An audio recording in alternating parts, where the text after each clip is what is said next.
national avant un match de football.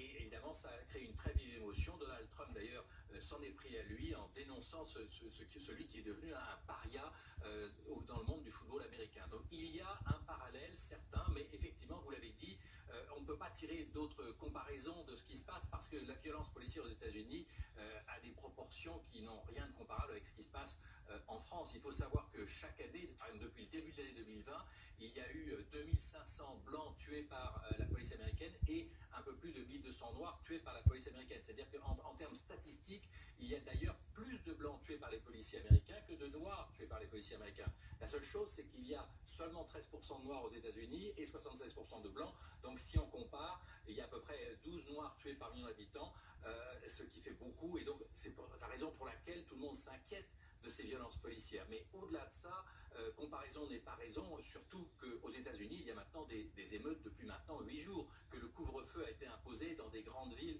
comme New York City ce soir à partir de 20h jusqu'à 5h du matin pour éviter les scènes de pillage qu'on a encore connues au cours de la nuit dernière. Donc situation absolument différente, d'autant également que le président des États-Unis joue un rôle, je dirais presque d'incendiaire dans cette situation. Au lieu d'être le rassembleur de la nation pour trouver une issue pacifique à cette crise, on le voit mettre de l'huile sur le feu et affirmer qu'il sera le président de la loi et de l'ordre, sans même se pencher sur le sort des Noirs qui aujourd'hui protestent contre l'attitude des policiers. Et justement, Adama Traoré, on l'a beaucoup lu aujourd'hui sur les réseaux, il mourait en juillet 2016 dans la caserne de Persan dans le Val d'Oise. Environ de l'appel à manifester relayé par les réseaux laisse craindre que les débordements aient lieu sur un site sensible. Conclusion du préfet allemand, interdiction. Donc réponse immédiate du collectif.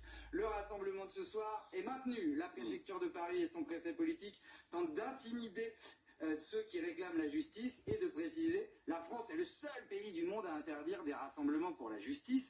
Assa Traoré insiste dans une nouvelle vidéo vue cet après-midi près de 150 000 francs.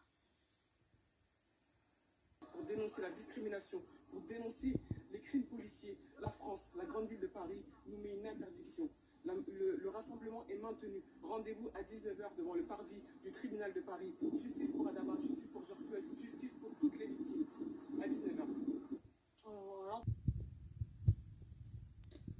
هادشي السلام عليكم خوتي خواتاتي. هادشي اليوم اللي قام ناض المشكل اللي ناض في باريس اليوم مع 7 الليل، اللي قاموا بزاف ديال الناس ناضوا مناضلين مجاهدين ضد هذاك الوفاة ديال داك الاسمر اللي مات في امريكان، والناس ديال فرنسا ضد داك الشيء المخزن اللي قام، داك الافعال اللي قاموا بها سمحوا لي ضد الشعب.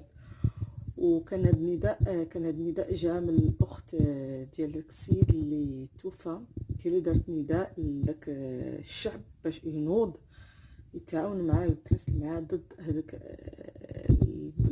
دوك 3 ديال البوليس اللي قاموا بالقتل ديال الاخ ديالهم، لانه هما تيقولوا في امريكا لا راه غير جاتو كريس كاردياك قلب، ولكن في البحث عامه في البحث سمحوا لي في البحث تلقاو بانه بقاو شادينو على قلبو حتى مات مده 8 دقائق هو مزيرين عليه حتى توفى. اذا الموت ماشي كريس كاردياك، الموت جات من عند داك البوليسي اللي بقى مقرق ليه على قلبه. وهذاك الشيء علاش ناض دابا ديجا كاين مشاكل مع المخزن هنا في باريس ديجا على حسب المانيفيستاسيون، على حسب لي فوت، على حسب بزاف ديال الشوط، وكملاو وجملوها.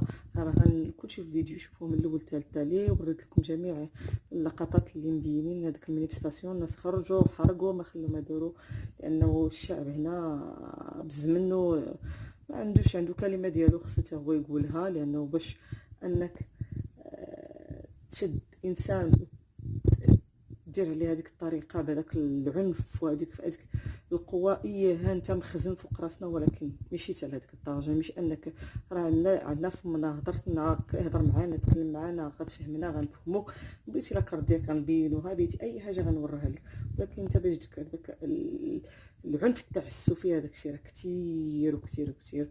وشوف راه هادشي راه باقي راه تيباري راه مسدود. دابا راه جايه 11 الليل، عندي 11 الليل هادي ودقيقه عندنا.